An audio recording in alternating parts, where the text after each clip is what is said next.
Oh, I'm already uncomfortable. Your wife pooped herself and you laughed at her. Like you just, oh, my friend. We're gonna have to chat. I'm already getting chills. I'm so uncomfortable. I feel like we're gonna talk about some things today. Things that I relate to unofficially. Yeah.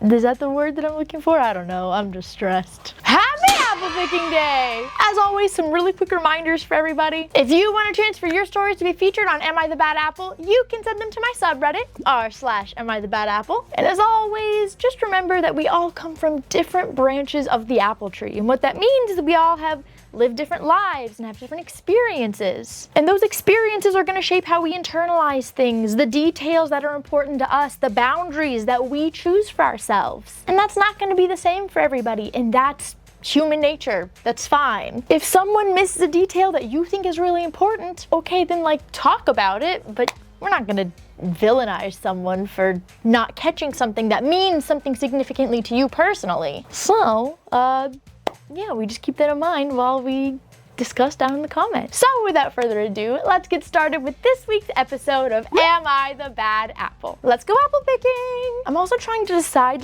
colors. I don't know why, but the purple started looking like getting a white glare on it, but the blue doesn't. But I really like the purple, and I feel like it goes better with the green. What do you guys think? Apple number 1. Am I the bad apple for eavesdropping on my neighbor? I'm baffled by the recent encounter with my neighbor, primarily what I overheard. I live in the United States suburbs and it's summertime. I recently replaced my AC system in March, which was a significant investment for us. Our new neighbors of about 6 months moved in May, and they informed us that they were putting in a pool. This was our very first encounter with them. The pool company asked to use the path between our houses and gave us a poorly written liability waiver with inconsistent references. I saw this as an opportunity to be a good neighbor and reword it to be way more clear and send it back. They of course appreciated that. A few days later, my neighbor's wife asked to meet in person to discuss the timeline and any concerns we might have. My wife mentioned our new AC unit and asked that the machinery avoid the condenser, and just to be aware of that. We also requested that the work vehicles not park in front of our house, since we have regular services that also need access. I had an old Google camera that I used for video feed on the AC unit just to kind of keep an eye on the workers and make sure nothing nefarious happened. I put it in a window in a conspicuous location so that everyone just knew it was there. Over the summer, nothing happened, and we didn't really have any contact with our neighbors. Last week, my wife checked in and asked about repairs to our grass and sprinklers from their little project. Neighbor's wife said that the project was a little delayed, but should be finished in a few weeks. All were polite messages. Well, this brings up our most recent encounter a day ago. Around 5 p.m., a work vehicle with a trailer arrived and parked right in front of our driveway. The workers opened the trailer and started doing their work. The truck was labeled for a specific service, and another crew that had been on site recently to perform the same service. I was kind of curious, as I didn't think it was the same company. As my wife and I went out to take our evening walk with the dog, my wife asked the neighbor how long they would be there, and their response was they were about to leave. It was no more than a 5-second interaction, and when we arrived home, the company was leaving and our neighbor was heading inside. We have a driveway camera, and I was curious to hear their conversation about why that company was hired and why a different company was there. Yes, I understand this was me being nosy, but that's not illegal. What I hear was not any explanation about the company and why a different company was here, but was of my neighbor complaining about me, of me and my wife, to the workers. He talked so bad about us and mentioned the camera that we had in our backyard pointed towards their project. I could also tell that they discussed the parking situation. He said that he doesn't like us repeatedly. I clearly could say, man, I do not like these new neighbors, both of them. I don't actually know what he means by that because we're not his only neighbors, but I came to the conclusion that he definitely mean us and most likely other neighbors too. I'm taken aback. We've barely spoken. My wife has had maybe 5 back and forth texts and 1 in-person conversation. We've never even really spoken to him personally. I honestly don't even know what to do here. I mean, we haven't done anything to him. There's never been a real personal interaction. So I just want to know, am I the bad apple for wanting to do something in the first place? My wife says that we should consider confronting the neighbor, but I just want to know what everyone else thinks. How exactly do you think that's gonna go? Hi, I know you don't like me, but I was eavesdropping on your conversation with your contracted workers, and I heard you say that you don't like me, and I would really like to talk about that. Do you think that's just gonna magically make them like you? Do you think, hey, I was spying on you through my security systems, and I want to talk about why you don't like me is going to, like, what do you think that's going to do? What? Like, this is what I'm hearing because certainly not my parents, but someone that I know has had interesting neighbors throughout the years. Most of them are great. There's one house that we discuss often. I mean, not me and my parents. That's not them. Absolutely not. What I'm hearing is that you value being close with your neighbors and are weirded out that you have not had more personal interactions with them. And in your first interaction, when they did their due diligence as homeowners in what I assume is an HOA community, because they had to let you know they were putting in a pool, it feels like, I don't know if this is true or not, but it feels like you were a little off-put that your first interaction with them was there, hey, just letting you know because we have to let you know, we're putting in a pool. And I feel like you didn't love that, which is fine. You don't have to love that. Some people really value their interactions with their neighbors. Other people don't really care to talk to their neighbors. I have a bunch of neighbors in my neighborhood, and the people across the street, I say hello to them every day. I've given them excess vegetables from my garden. I see the people next door. I wave and say hi to them. I couldn't tell you who lives on the other side of my house. No idea. Like of the across from me and on this side of me, talk to them as much as I can. Don't know who lives right there. Couldn't tell you. And I don't really care about it one way or another, to be honest. But I'm hearing you like being neighborly, and that's fine. You can do that. They don't necessarily have to reciprocate that, but it feels like you do. You then took their due diligence notice and checked it for grammar and sent it back. And you feel like that was being very helpful. I can see the neighbors taking that as very passive aggressive and condescending. And you might not have meant it that way, but it feels like that's how they received it. Oh, they appreciated it. Why do you think they appreciated that? I don't know why you would think that, but okay. I would love to hear like the specific examples of what made you feel like that was appreciated by them, because I know that if I got that, because like my neighbor across the street is also on our HOA. He's so nice, so kind. He's gonna help me get my fruit trees in the backyard. But when I put my fence in, or when I was putting like my flower stuff in, if I sent out notice to my neighbors and I got back like a grammar critiqued, like I was a student getting back an essay from a teacher, I would be like, whatever, man. Okay. Like, I wouldn't take that as like a helpful thing. I would take that as very passive aggressive. And then, like, I can tell by their actions, I'm assuming, I feel like, I'm not like saying this was the case, but when you're doing a project like putting in a fence or putting in a pool or whatever, you don't necessarily have to like go over exact step-by-steps with your neighbors. Like, that's not how that works. You let them know there's a project coming, but clearly I edited their notice and grammar checked it and red inked it all over the place, made them feel uncomfortable to the point that they needed to check on all the little boxes with you and go over every step and hear your concerns because they didn't want issues. That's what that sounds like. And I could be wrong, but that's the feeling that I'm getting. And then you didn't let them know, hey, I'm putting in this camera to like check and make sure everything's okay. You just did it. And you're like, well, I put it in a spot where everyone could see it. So what? Who cares? Well, everyone, of course they can see it. And they have no context, no nothing. They just think that you're spying on them to be weird or condescending or passive aggressive. Like, that's weird. You put in a camera to look into their yard. Is that legal? I don't even know if that's legal, to be honest. To put in a camera to look into someone else's yard, I don't think you can do that. I would love an attorney to let me know if y'all are listening. I don't think you can do that though, but it is creepy. It's weird. So yeah, I would probably complain about that too. And the fact that you're like, well, I went on the other camera specifically to hear what they were saying. That's weird, my guy. Like, that's not just nosy. That's weird. Nosy would be to like, if you were just talking to the worker and like, did they say anything about us? That's nosy. Going onto your security cameras to hear someone have a private conversation is weird. And like, someone's gonna say, well, like, oh, they went right in front of the house. If this is like a work truck with a trailer attached to it, as it was described in the story, there's nowhere for it to park where it's not gonna block somebody for the little bit of time that it's there. Now, if it's there all day, it needs to block the people who's like working on its house, for sure. I don't know what their road setup is. I'm not sure. I don't think that you should be blocking people's driveways. That is not okay. I need to go back and like read the exact wording of this. Directly in front of our driveway. This doesn't tell me if it was parked blocking the driveway or if it was parked on the other side of the street in front of the driveway. And there's a difference. I think that matters. I don't know which it is. It didn't use the word blocking, so I'm going to assume that it was on the other side of the street in front of the driveway, which I understand is still annoying if you're trying to get out of your driveway, but like, it's a public street.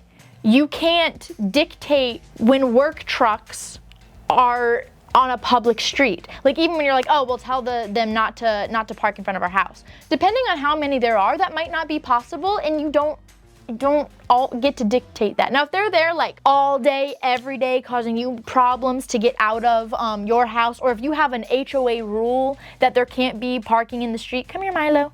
Come on, baby. Oh my goodness, hey. But if you're just simply requesting, hey, please don't have them park in front of our house, that tells me there's not a rule about parking on the street, and therefore you can't really dictate or control that. Like, especially depending on how many work trucks there are and how big they are, which it's inconvenient and it's annoying, but like, again, that's not like, you can't really do anything about that. That just is what it is. Now, if they're parked there all day, every day for a month and it never leaves, yeah, that's a time where if that's like an abandoned vehicle, you can get that towed. But like, if it's just a work truck that's there during the workday to get the job done and it's in the vicinity of your home, that's a public street. I'm sorry. Like, do you know how many times like I've had neighbors doing stuff to their house and there's so many work trucks in the road, sometimes it's like hard to drive through it, but it is what it is. It's a temporary issue. Is it annoying? Yeah, but that's like what living in a neighborhood is. If you don't want neighbors, don't live in a neighborhood like that. Like, I don't know what to tell you. And maybe I'm being too harsh, I don't know, but I just feel like that's what it means to live in a neighborhood with like people and families. Like, there is going to be people who care about their homes and get work done and expand and like do things and have services. It comes part of the territory.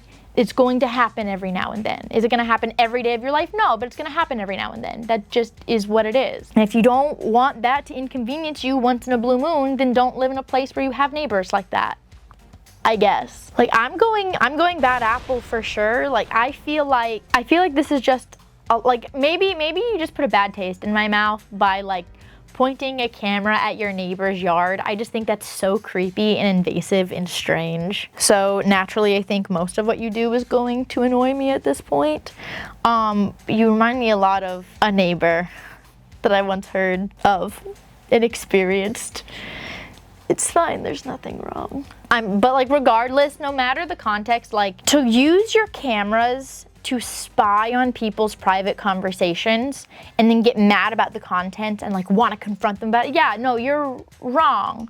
Like, you're not always going to love your neighbors. It's okay. Not everyone in the world is going to like you. Do you know how many people are out there that hate me just because of things that I post on social media? A lot of people.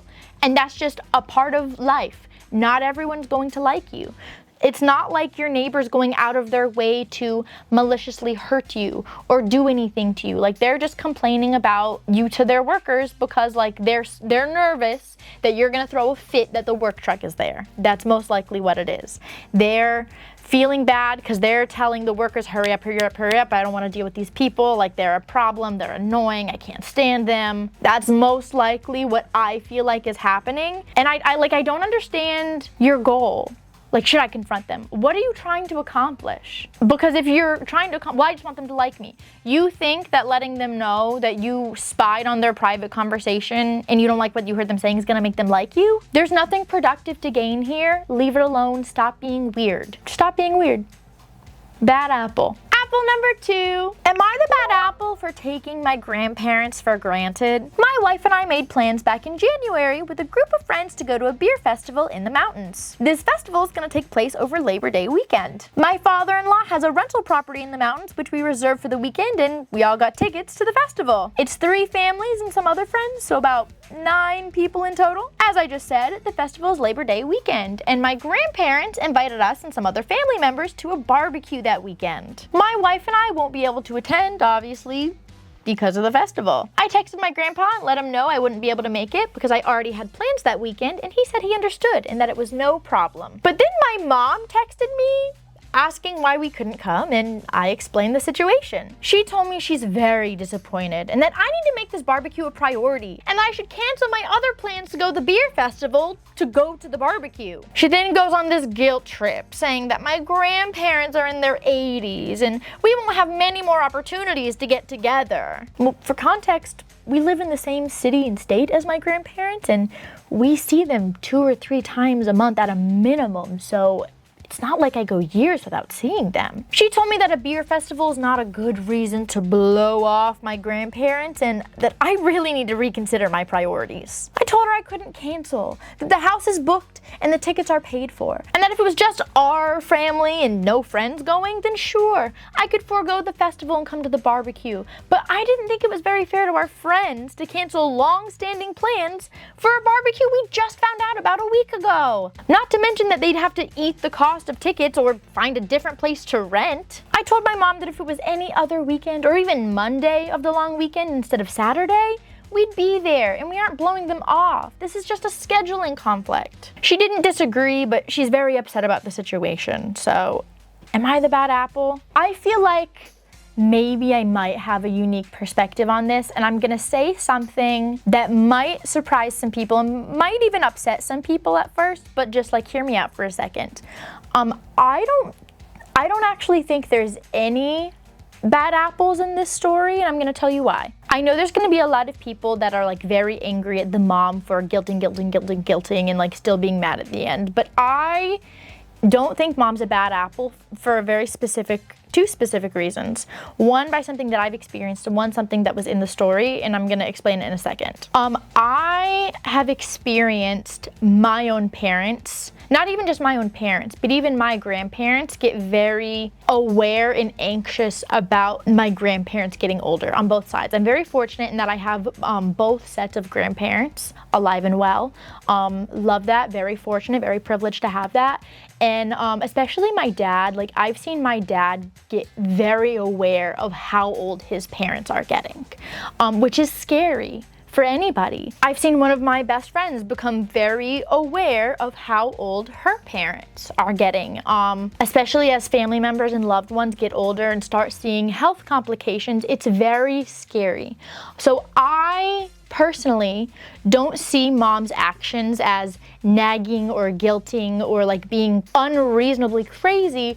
I see it as her kind of panicking about like, my parents are getting older and oh, I'm gonna start getting emotional. And that scares me because it's very scary to kind of realize that your parents are not immortal, you know, and are older than you. Oh, I'm gonna start getting emotional. So like I already didn't see, like I immediately, when I was reading that, that's immediately what I thought of like, I can't hate what mom is doing. I think she's like internally panicking. And I think that like as she watches her parents get older, she then sees events that they are excited about or that they hold as important to them, and then it's just like immensely important to her, and that makes sense to me in my brain. And as I was reading, I immediately went like, I was thinking crabapple for mom, but then at the end when it said that he explained the situation and she was still upset, but she didn't disagree that the festival was the right choice, and she was still mad about the situation, but that she didn't disagree with him on like, hey, if I would go any other time, if it was just us, I'd cancel, but like this would really put everyone else in a bad financial spot. And she didn't disagree with him on that. She's like, you're right on that. And she's still angry, but she didn't disagree. And that's what made me go good apple for mom, because I don't, like the way that I'm internalizing this situation, I don't see it as she's mad at him. She's just panicking in general about her parents aging, and really wanting everything that they want to do before it's too late to happen. And I can see her just like internalizing that a lot. And it's hard for me to see her try to balance this like panic and this desperate desire to like fulfill everything that her parents want to do and experience before it's too late, but also like respect that her kids have their own lives and their own responsibilities and their own commitments. And so when it's like, oh, well, she's still pissed off, that's what I'm visualizing, is that internal struggle with that balance. And the fact that she admitted that she didn't disagree with his reasoning of why the festival was important, that like, to me, I'm going good apple for mom personally. And I'm going good apple for OP too. Like, you're so completely right. Like, I think that if OP, no matter what OP did, I would still go good apple for him. Whether he canceled and everyone else was in a bad spot, but he's like, hey, my grandparents are getting older and like, I have to make this priority for my family, I'd still go good apple. Cause that's like his business and his thing. Or if he's like, hey, I made this commitment, I need to stick to it with everyone because everyone else is gonna miss out. And I still see my grandparents as much as I can, but like, I made this commitment. Also good apple, like fulfilling commitments, not putting the friends in a bad spot. Like these are long-standing plans. This is something that, you know, he deserves to enjoy his life and his time too. So I'm what is it, like apple pie when we have no bad apples? I don't know, do we have an icon for that? I don't remember. Sweet old apple pie with a big thing of ice cream on top. That's what I'm going. Cause I don't see any, it's like an unfortunate situation, but I don't think anyone personally, some other people might disagree with me and that's fine. We might have different boundary levels of what we like consider acceptable, but I personally don't think anyone's a bad apple here. So it's just an unfortunate situation for everybody, you know? Apple number 3. Am I the bad apple for making my best friend feel like a terrible boyfriend? I, 27 female, was so excited when my best friend, 27 male, told me he proposed to his girlfriend, 29 female. He said he had the proposal on video and of course I wanted to watch it. I was so confused when the video started out in a women's gym. When I saw his girlfriend on an exercise machine in the video, I had a really bad feeling. She looked shocked when he proposed right then and there, and she said yes, but she only looked happy for about 2 minutes, and the rest of the time she gave a very insincere smile. My best friend expressed frustration that his fiance confessed she wasn't happy with the proposal after he asked why she looked so sad. He was venting to me about it, and that's how I would feel if a guy proposed to me while I was at the gym. I guess he really expected me to agree with him, but I said I would hate it. I said I don't want to be proposed to when I'm sweaty and stinky at the gym. I basically explained to him that I understood why she was disappointed, and I thought that he should have done a much better job at the proposal. Well, now my best friend called me shallow and a bad friend, so am I the bad apple? No. He asked your opinion on something, and you gave an opinion with like a logical reasoning as to why you would not like it. That's your opinion. You're allowed to have your opinion. First of all, it doesn't matter if it's on like, would you have liked this proposal? Do you like brie cheese? Do you like cats or dogs better? It doesn't matter which, like, he's asking for your opinion on would you like this? What? Like, if you don't, I'm actually so annoyed. I'm always so annoyed by like someone asking an opinion question, like, would you like XYZ? And someone responding no, and oh, you're a bad person, blah, blah, blah. Like, it drives me crazy. It drives me crazy. It drives me crazy when people gaslight their friends into thinking they're not allowed to just have an opinion on something. Like, and again, I'm not talking about like a real opinion on something political that matters in people's lives. It's like, it's an opinion on like what you would like someone to do for you. Like, oh my gosh, that's annoying to me personally. There are some people in this world that don't care about, and like this is what I mean by like, we're all gonna have different experiences and perceptions and different boundaries and different likes and dislikes, right? And that's okay, because there are some people who would not care if their proposal was like in a Walmart parking lot with a ring pop. There are some people who don't care if it's at the gym and they're sweaty and their partner shows up, whatever. And that's fine. That's great. Whatever makes you happy. But that's the whole point, is it's what makes you happy. And I feel like if you're getting married to someone, you should know what it is that they, like what their love language is. Do they just want to be engaged and they don't care about the details? Have they been picturing the picture perfect proposal since they were a kid? Do they care what the ring looks like? Do they want a specific shape? Like, I feel like if you're getting married to someone, this is your life partner. You're telling me you don't know their love language, you don't know how they want to be celebrated, you don't know how they would want to receive that experience? Like, ideally, I mean, I know like I'm not one to talk, but ideally people get one of those in their life. Don't you think that like if it's something that means a lot to them, you would want it to be special? And like, I know there's gonna be people in the comments that are like, well, it's his proposal too, what if he doesn't care? Okay, if he doesn't care, if it doesn't matter to him what it's like, then he should want it to be what she wants. Like if he cared and he's like, I want it to be at the beach, and like if it mattered to him what the experience was like, then yeah, I think finding something like a compromise between like what the two dreamed this experience would look like would be. But you can't tell me that the most likely scenario is that he always dreamed of proposing to a girl while she's in the middle of running on a treadmill. Like, what? Like if you don't care about an experience and it doesn't matter to you how it goes, then why would it not be important to you for it to be the way that your partner has dreamed of it? Like, you don't care. Why would you not want it to be what your partner would want? You know what I mean? And like, I really have an issue with him saying, well, you cared about it being at the gym, so you are shallow. Oh, what does that say about your opinion of your fiance? Do you think she's shallow because she didn't want to be proposed to while on the elliptical? Like, I don't, like, it's a thing. It's a very common thing that if you're going to propose to a woman, you like chat with her best friends. You make sure her nails are done and that they're looking good because she's going to want to take pictures. Like, it's a very common thing for women to want the proposal like videotaped, pictures taken. They want their nails done because they want the cute little pictures. And like, yeah, you videotaped it, but it's almost like you're not even considering the why.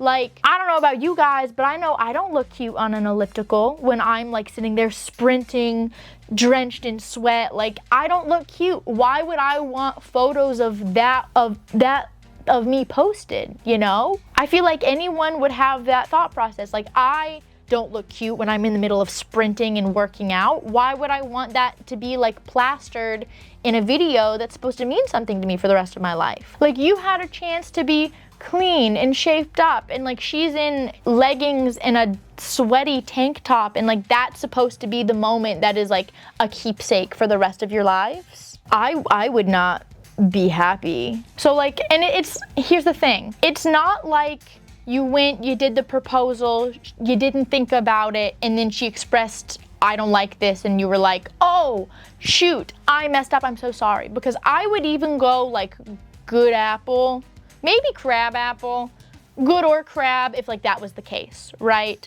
If you did what you thought was the right decision and then she expressed, like she didn't even just outright complain about it. She said yes, she took it. You were like, why are you not more excited? And she's like, I didn't love this. And your immediate response was like, double down, double down, double down. Like, shallow, unacceptable, ungrateful, blah, blah, like, what? Like, don't ask questions. If you're not willing to hear the answer, don't ask. Because you asked, like, you should have been able to tell by her body language as you were proposing that, like, this was not the time or place, but you didn't. And okay, you missed that cue, sure.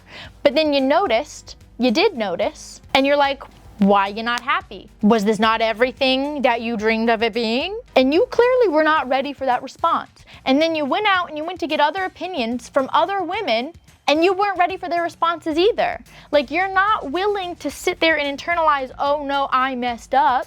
You're just doubling down and calling anyone who disagrees that you didn't put any effort into this shallow. You're just insulting them because you were thoughtless. You don't want to admit you were thoughtless, so everyone else is shallow. Maybe the yes should be thought about a little bit. Like, people aren't perfect and they're gonna make decisions. And this is something that's like, in all reality, so small on the grand scheme of things. And if you can't even like put your ego aside to admit, maybe I was a little thoughtless here, I don't know if you're ready to get married. personally. And that might be blunt and that might hurt some people's feelings, but that's very honest and truthful. And to be honest, if you didn't want that kind of truth, maybe you shouldn't have asked people on the internet, because you seem to ask questions that you don't want the answer to. But that is my opinion. Bad apple. And again, to be clear, it's not that like you were thoughtless and then you realize you were thoughtless and you were all apologetic and want to do better. Like, that's not why you're getting bad. You're bad apple because you were thoughtless. Someone told you were being thoughtless. Your immediate reaction was to double down, have a temper tantrum, and then more people told you were being thoughtless, and now you're just insulting everybody. That's why you're the bad apple. Apple number 4. Am I the bad apple for laughing at my wife when she pooped her pants? I, 33 male, think my wife, 31 female, is genuinely funny, but her love of pranks and toilet humor can be a bit much. One day, I was in the living room, and my wife ran in holding her stomach. While she was running in, she slipped and fell onto the floor and then said something like, "Oh my gosh, I think I pooped my pants." Everything about it seemed like a prank she would do, from the double meaning phrase, to the toilet humor, to the physical comedy. Despite the fact that I dislike most of her pranks, I found this one funny. But it wasn't a prank, and when I realized that, I immediately switched gears and tried to help her up. She told me not to touch her. She sarcastically called me husband of the year for laughing at her, and I explained that I thought it was a prank and I didn't think it was real, but she says that I should have known it wasn't a prank because she did a similar one before and she doesn't repeat the same prank twice. So, am I the bad apple? I don't understand what's funny or humorous about causing anguish or stress or anything in someone that you love. Like, I don't understand that. I don't respect it. I don't like it. With that being said, I'm like genuinely concerned for anyone who sees their partner like slip, hit the floor, like look like they're in pain. Anything like that, and like the immediate reaction is like not, "Are you okay?" If you see someone slip and fall and you're like, "Are you good?" and "Yeah, I'm good," then you can laugh. Like, make sure that they're okay first. But when your immediate reaction is like, you see someone clenching their stomach, you see them fall, and then you're like, "Oh my God, I just XYZ," your first instinct is not like, "Are you good?" And I know someone's gonna be like, "Well, it's her fault for creating this environment." I don't really care whose fault it is. That's his first reaction, is to laugh at her looking like she's in pain. I don't like that. I don't care why that's the case. That's the case. I don't like it. I don't think that's healthy. I'm not a fan of that dynamic. And you don't have to agree with me, but I genuinely don't care about the why. I think it's a problem when innately your first reaction to seeing something happen to your partner is not being concerned about them. We don't have to agree on that. We might not agree on that. That's fine. That's my boundary line. That's what I think is important in a relationship. And I think they're both at fault for it. So like, I'm genuinely teetering back and forth between crab apple and bad apple. I'm willing to do crab apple because, like, again, her overuse of these kinds of prank is like contributes to the why. And I hear that, I feel that. But I still don't think he's a good apple for it. Like, I still don't think that's a healthy dynamic. I don't like that. I would never take something unfortunate happening to someone that I care about and like immediately think, "Oh my God, that's hilarious." Like, if they're okay and they're laughing about it after, sure. But if they're not okay, what's funny about that? Why is that funny? I don't like that kind of humor. I don't like those kinds of things. It's not my thing. I don't like it. Sorry if you do. Okay, so we have a good apple and an apple pie. A little different. I got a bad apple and a crab apple. We got all different apples today. Holy moly. All different ones. That's crazy. Has that happened before? I don't know if that's happened before. I would love to know if you got something similar or different. Definitely let me know down in the comments. And as always, if you want a chance for your stories to be featured on Am I the Bad Apple, you can send them to my subreddit, r/Am I the Bad Apple. And for your well wishes today, oh, we got a lot of good ones. We got a lot of good ones today. I love this. It is National Bacon Lovers today. That's my dad. My dad he's gonna celebrate today. National Accessible Air Travel Day, and that makes me think of my friend Chelsea. I did a podcast episode with her. She has cerebral palsy, about like when she almost missed her flight because the London Heathrow Airport was not accessible. It was crazy story. National Chocolate Pecan Pie Day, and yes, I said pecan because that's the correct way to say it, pecan. My mom raised me right. And National Radio Day today. So I I think I could combine some of this, you know, do a little like breakfast for dinner, have some bacon, maybe do some chocolate pecan pie for dessert, all while listening to the radio. You can definitely combine a lot of those. I could do it. I could swing it. I'd have to invite my dad, of course, because he loves bacon. Definitely let me know down in the comments which one you are celebrating today. Thank you so much for hanging out with me today. I hope you have a great rest of your day and hope to see y'all next week. Bye, my lovelies. Mwah.